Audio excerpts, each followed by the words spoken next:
Elon Musk की कहानी दक्षिण अफ्रीका के प्रिटोरिया से शुरू होती है, जहां उनका जन्म 28 जून 1971 को हुआ था।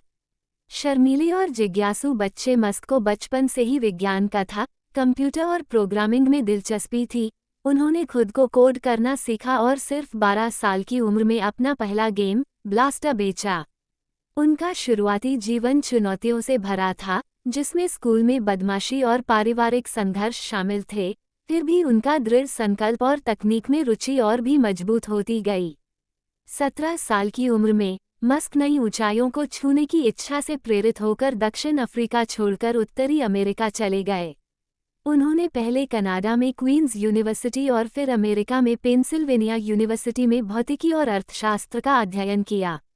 उनके शैक्षणिक वर्षों ने नवाचार के प्रति उनके प्यार को आकार दिया और स्नातक होने के बाद वे उद्यमिता को आगे बढ़ाने के लिए सिलिकॉन वैली चले गए।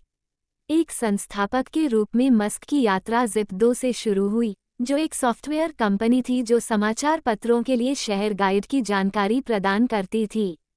लंबे समय तक काम करने, तंग वित्तीय स्थिति और कभी-कभी संदेह का सामना करने के बावजूद मस्क और उनकी टीम ने ज़िप2 को लगभग $300 मिलियन में बेच दिया, जिससे उन्हें अपने अगले उद्यम को आगे बढ़ाने के लिए संसाधन मिल गए।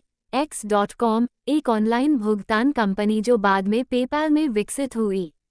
पेपैल की ईबे को अंतिम बिक्री ने मस्क को अपने सबसे महत्वाकांक्षी सपनों को पूरा करने के लिए पूंजी दी। फिर भी सफलता की राह आसान नहीं थी।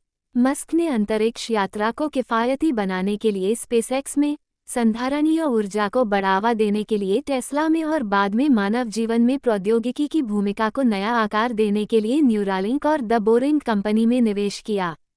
इनमें से प्रत्येक उद्यम को लगभग निरंतर चुनौतियों का सामना करना पड़ा, टेस्ला में उत्पादन संबंधी समस्याओं और दिवालियापन से लेकर शुरुआती स्पेसएक्स लॉन्च की उच्च लागत और विफलताओं तक। मस्क की साहसिक समयरेखा और विवादास्पद बयानों विशेष रूप से सोशल मीडिया पर ने कई बार सार्वजनिक और मीडिया आलोचना को बढ़ावा दिया। फिर भी उन्होंने प्रत्येक असफलता से सीखते हुए खुद को ढाल लिया। इन सब के बावजूद प्रौद्योगिकी और मानवता पर मस्क का प्रभाव गहरा रहा है।